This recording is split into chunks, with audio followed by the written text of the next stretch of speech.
ओम श्री गणेशाय नमो। श्रीमत्स्य महापुराणे सप्तविंशतिधिकशतमोऽध्याय। ग्रहों ग्रहों के रथ का वर्णन और ध्रुव की प्रशंसा। सूतवाच ताराग्रहणा वक्ष्यामि सर्वभानुस्तु रथमुना अथ तेजोमय शुभ्रा सोमपुत्र सेवे रथा युक्तो हयेपिषडङ्गेस्तु दशभिर्वातर्हंसे श्वेतपिशंसारङ्गो नीलपीतो विलोहिता कृष्णाक्षहरितक्षैव प्रक्षिप्ता कृष्णेरेव च दशभिस्तु महाभागे रुद्रमैर्वातसंभवे ततो भौमरथशापि हाशाङ्गकाञ्चन स्मृताष्टभिर्लोहितैरक्षे सध्वजैरग्निसम्भवे सर्पते सौकुमारो वे ऋजुवक्रानुवक्रगा अतक्षाडिर्सो विद्वान् देवाचार्यो बृहस्पति शौनैरक्षैषरोक्मेन स्यन्देन विसर्पति युक्तेन जीभिर्दिर्व्यैरष्टाभिर्वातरहंसे अब्दं वसति यो राशो स्वर्णस्तेन गच्छति युक्तेनाष्टिभिर्यक्षे सध्वजैर्गृत्सन्निभैरथेन क्षिप्रवेगेन भार्गवस्तेन गच्छति तथा शनैरक्षोऽप्यक्षे सबले वर्तारहंसे कार्षणार्ष्यंस समारोहं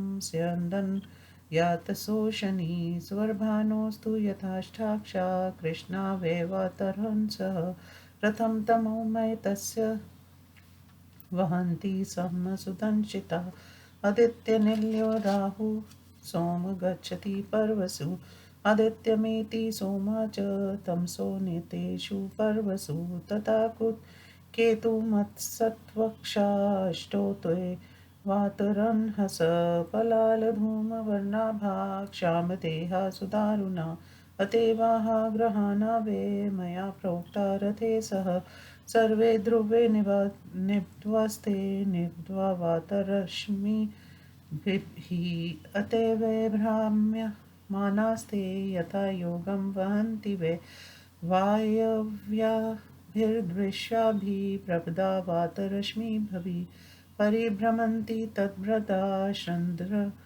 सूर्यग्रहादिभिः यावत्तमनुप्रयेति ध्रुवं वे ज्योतिषां गणा यथा नद्युदकेनोऽस्तु उद्दकेन सहोत्साहते यथा नद्युत्तकेनोऽस्तु उद्दकेन सहोहाते तथा देवग्रहाणि सयोर्हान्ते वातरहंसा तस्माद्यानि प्रगृह्णन्ते व्योमेन देवग्रहा इति यावन्तक्ष्वेतारा सयुस्तावन्तोऽस्य मरीचये सर्वा ध्रुवनिपहा नृप्तास्ता ब्रह्मान्त्यो भ्रमयन्ति च तैलपिण्डाकरं चक्रं भ्रमयते यथा तथा भ्रमन्ति ज्योतिषीं वातपद्मानि सर्वशा अलातचक्रवत् यान्ति वातचक्रेति तानि तु यस्मात् प्रवहते तानि प्रवहस्तेन संवृता एवं ध्रुवे नियुक्तोऽसौ भ्रमते ज्योतिषां गणा एष तारामये प्रोक्ता शिशुमारे ध्रुवो दिवि यद्वा कुरुते पापं तदृष्टानि मुञ्चति शिशुमारशरीरस्था यावत् स्यात् तारकास्तुता वर्षाणि दृष्टा जीवेत् तावदेवाधिकानि तु शिशुमाराकृतं ज्ञात्वा प्रविभागेन सर्वशा उतानपादस्तस्य यात्विज्ञे सोतराहनु यज्ञोधरस्तु विज्ञेयो धर्मो मूर्धानमाश्रिता हदिनरायण साधया अक्षिणो पूर्वपादयो वरुणशार्यमा चैव पश्चिमे तस्य सख्यतिनि शिशे सवत्सरो ज्ञेयो मिक्षयापानमाश्रिता उचे ग्रीष्य महेन्द्रक्ष मरीचि कश्यपो ध्रुवा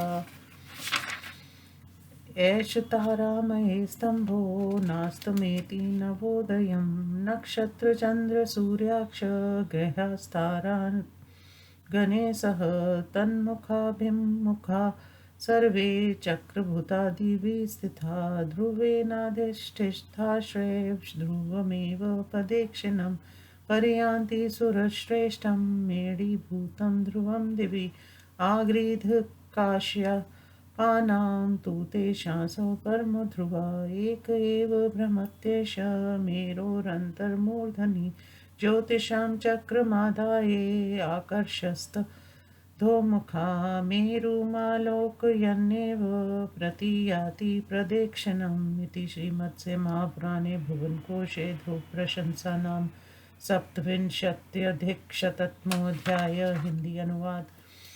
सूत जी कहते हैं, ऋषियों, अब मैं ग्रह क्षानुसार बुद्धादि ग्रहों, नक्षत्रों और राहु के रथ का वर्णन कर रहा हूँ। सोमपुत्र बुध का रथ उज्ज्वल एवं तेजोमय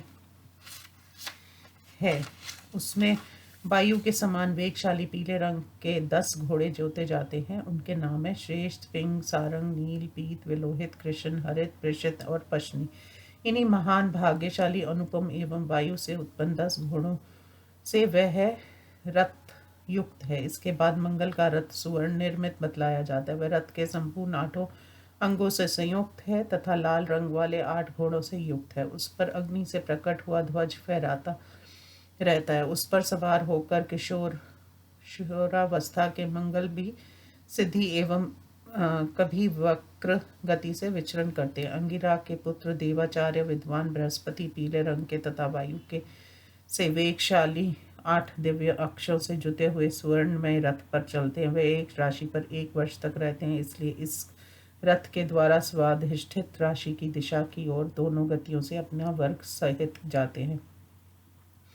शुक्र भी अपने वेगशाली रथ पर आरूढ़ होकर भ्रमण करते हैं। उनके रथ में अग्नि के समान रंग वाले 8 घोड़े जुते रहते हैं और वह ध्वजाओं से सुशोभित रहता है। शनैक्षर अपने लोह निर्मित रथ पर सवार होकर चलते हैं। उसमें वायु तुल्य वेगशाली एवं बलवान घोड़े जुते रहते हैं। राहु का रथ तमोमय है। उसे कवच आदि से सुसज्जित वायु के समान वेग वाले काले रंग के 8 घोड़े खींचते हैं। सूर्य के भवन में निवास करने वाले वह राहु पूर्णिमा आदि पर्वों में चंद्रमा के पास चला जाता है और अमावस्या आदि पर्वों में चंद्रमा के पास सूर्य के निकट लौट आता है। इसी प्रकार केतु के रथ में भी वायु के समान शीघ्रगामी 8 घोड़े जोते जाते हैं। उनके शरीर की कांति पुआल के धुएं के सदृश है। वे दुबले पतले शरीर वाले और बड़े भयंकर है। वे सभी वायु रूपी रस्सी के ध्रुव के साथ संबंध है। इस प्रकार मैंने ग्रहों के रथों के साथ साथ घोड़ों का वर्णन कर दिया। वायु रूपी अदृश्य रस्सियों द्वारा बंधे हुए ये सभी अक्ष भ्रमण करते हुए नियम अनुसार उन रथों को खींचते हैं। जिस प्रकार ध्रुव से बंधे हुए सूर्य, चंद्र आदि ग्रह गगन मंडल में परिभ्रमण करते हैं, उसी प्रकार संपूर्ण ज्योतिगण ध्रुव के पीछे पीछे घूमता है। जिस प्रकार नदी के जल में पड़ी हुई नौका जल के साथ बहती जाती है, उसी तरह देवताओं के ग्रह भी वायु के वेग से वहन किए जाते हैं। इसलिए वे आकाश मंडल में देव ग्रह नाम से पुकारे जाते हैं। आकाश मंडल में जितनी तारकाएं हैं उतनी ही ध्रुव की किरणें भी हैं। ये सभी तारकाएं ध्रुव से संलग्न हैं, इसलिए स्वयं घूमती हुई किरणें उन्हें भी घुमाती हैं। जैसे तेल फेरने वाला चक्र कोलू स्वयं घूमता है और अपने से लगी हुई सभी वस्तुओं को घुमाता है, वैसे ही वायु रूपी रस्सी से बंधी हुई ज्योतियां सब ओर भ्रमण करती हैं। वात चक्र से प्रेरित होकर घूमती हुई वह ज्योतियां लात चक्र जलती हुई बनेठी की भांति प्रतीत होती हैं। चूंकि वायु उन ज्योतियों को वहन करता है, इसलिए वह प्रवह नाम से प्रसिद्ध है। इस प्रकार ध्रुव से बंधा हुआ यह ज्योति चक्र भ्रमण करता है। इसी प्रकार गगन मंडल में स्थित शिशु मार चक्र में ये ध्रुव तारामय अर्थात ताराओं से युक्त कहे जाते हैं। दिन में जो पाप किया जाता है वह रात्रि में उस चक्र को देखने से नष्ट हो जाता है। शिशु कुमार चक्र के शरीर में जितनी तारकाएं स्थित हैं, उनका दर्शन कर तथा स्वर्था शिशु कुमार की आकृति को जानकर मनुष्य उतने ही अधिक वर्षों तक जीवित रह सकता है। उतान पाद को उस शिशु कुमार चक्र का ऊपरी जबड़ा तथा यज्ञ को निचला जबड़ा समझना चाहिए। धर्म उसके मस्तक पर स्थित है। हृदय में नारायण और साध्य गणों के साथ अगले पैरों में अक्षनी कुमारों को जानना चाहिए। वरुण और आर्यमा उसकी पिछली जा गए हैं। शिश्र जननेन्द्रिय के स्थान पर संवत्सर को समझिए और गुदा स्थान पर मित्र स्थित हैं। उसकी पूंछ में अग्नि, महेंद्र, मरीचि, कश्यप और ध्रुव स्थित हैं।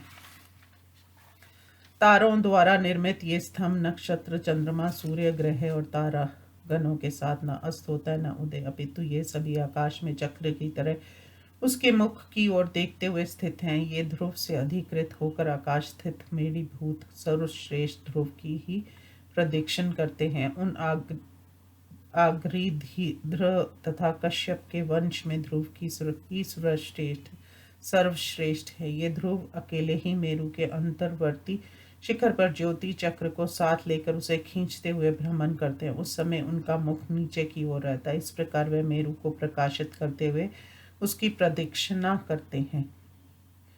इस प्रकार श्री मत्स्य महापुराण के भुवन कोश वर्णन प्रसंग में ध्रुव प्रशंसा नामक 127वां अध्याय संपूर्ण हुआ। ओम नमो शिवाय।